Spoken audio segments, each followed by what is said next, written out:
Hey everybody, and welcome to the first video from Chapter 8. Now, Chapter 8 is going to close our discussion on financial markets, and we're going to talk about the foreign exchange or Forex market. And in this video, we're just going to provide some baseline understanding for concepts that we're going to use in the last two videos. So we're first going to talk about nominal interest rates, then move on to real interest rates, and then provide some context for how they're traded on markets. So what is the nominal exchange rate? Well, if any of you have ever traveled abroad, you should know this, but it's just the price of one currency in terms of another currency. So, for example, right now, the US dollar compared to the euros is roughly one US dollar equals zero point 0.8 euros. And so that means that if you were to spend one US dollar on euros, you would get zero point 0.8 euros in return. Now, these exchange rates are not flat over time. They'll always move up or down.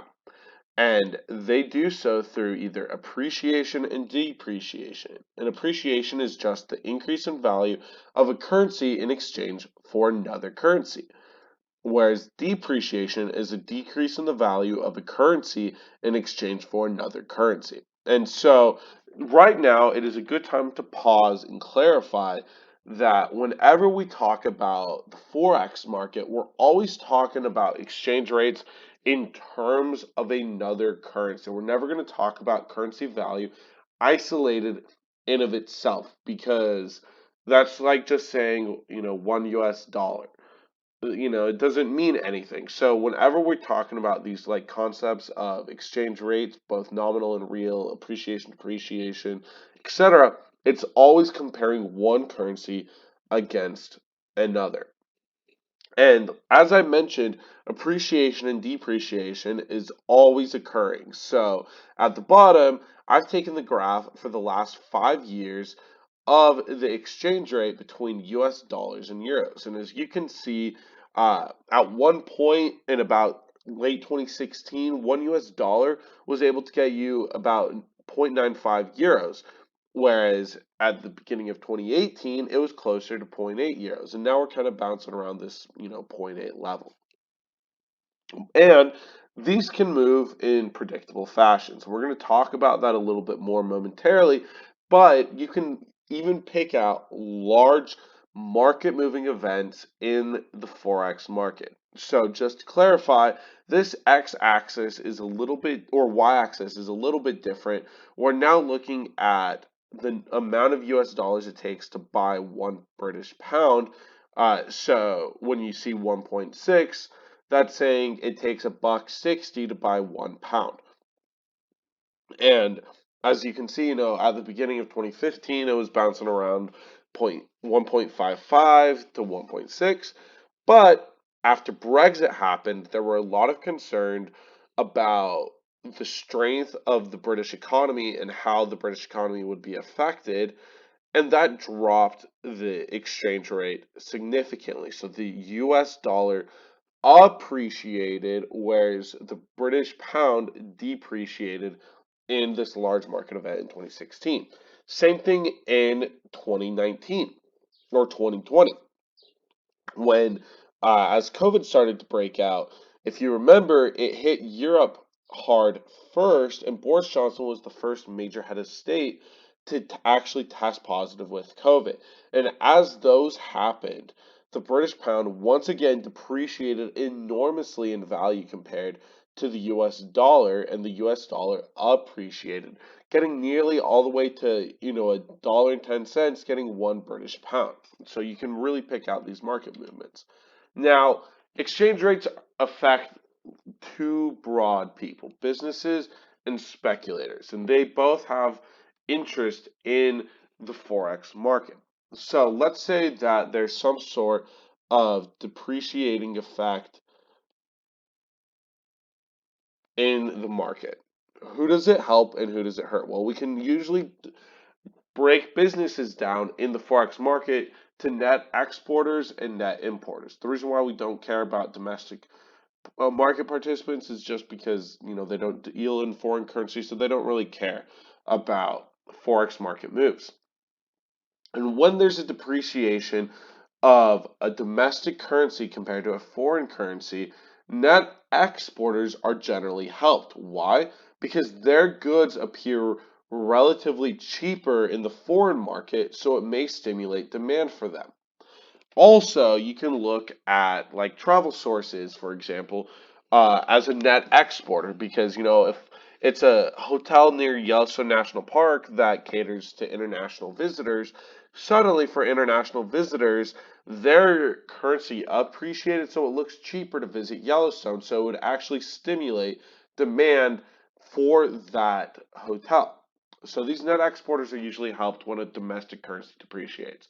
However, net importers are generally hurt because when it depreciates in value depreciates in value, it is relatively more expensive to bring goods in. Because if you remember, net importers, they're first going to have to exchange their currency on the forex market, then buy the goods abroad. So if they have to spend more on that currency exchange, then that means that they're losing profit. So when a domestic currency depreciates, net exporters are helped, net importers are hurt.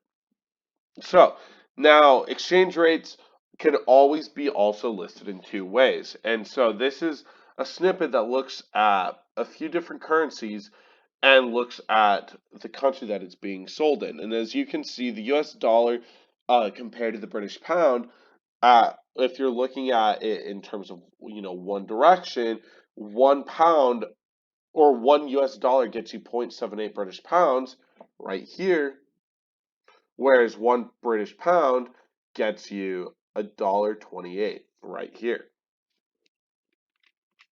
So now let's look at real exchange rates. And this is a little bit of a more obtuse topic because finding real versus nominal exchange rates is a little bit trickier. And the reason why it's so important is it doesn't the nominal exchange rate on the spot market, so what we were talking at previously, is what matters compared to the real market. But when we're looking at long-term investment in foreign markets, the nominal exchange rate tells us very little. And so we need to adjust for purchasing power parity in each country to get us the real exchange rate E. And our real exchange rate formula is going to be equal to the nominal exchange rate, which is what we just talked about, times the purchasing power at the domestic level over the domestic purchase or the over the foreign purchasing power. And so the reason why we have to include this second term is that for example, if you're trying to invest in iPhones, we're going to get to this later. Uh, if you want to look at the domestic market versus, the French market, uh, it doesn't tell you anything about how many iPhones you can buy in each country when you're just looking at the exchange rate. Because just because you have, one, you bought used $1 to get zero point 0.8 euros, and that doesn't tell you anything about how much of that can go into an iPhone. And we can either take this purchasing power at an aggregate level or at an individual product or industry level. So you could be just, broadly investing in the French market, or you could be investing in a specific product, in which case you would adjust these terms appropriately. Now, all of these transactions happen on what's called the foreign exchange or forex market. And that's just an over-the-counter market where international currencies are traded and exchange rates are determined. And usually the only participants in the forex market are just large commercial banks. And then they may act as market makers for smaller banks and regional businesses. And the reason for that is it's just really hard to enter into the forex market. It's kind of, in its own world. It's not like trading stock. And so these market makers are really important. But despite these challenges of accessing the forex market, it's actually the largest single market in the world. So if something were to happen to the forex market, it would go offline. We're talking about trillions of dollars or whatever currency you want to talk about of transactions being lost every single day that the forex market is down. So basically, the international economy would come to a screeching halt if the forex market didn't exist.